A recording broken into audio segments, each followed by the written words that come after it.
أما بعد فقد حدثني بهذا الحديث الشيخ محمد ياسين الفاداني رحمه الله تعالى، وهو يرويه بإسناده إلى سيدنا معاذ بن جبل رضي الله تعالى عنه أن رسول الله صلى الله عليه وسلم قال له إني أحبك فقل اللهم أعني على ذكرك وشكرك وحسن عبادتك.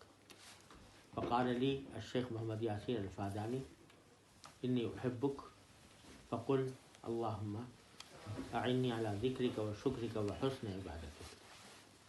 وقال هكذا قال الشيخ ياسين الفاداني أنه قد قال له ذلك مشايخه إلى، وهذا التسلسل ينتهي إلى معاذ بن جبل رضي الله تعالى عنه.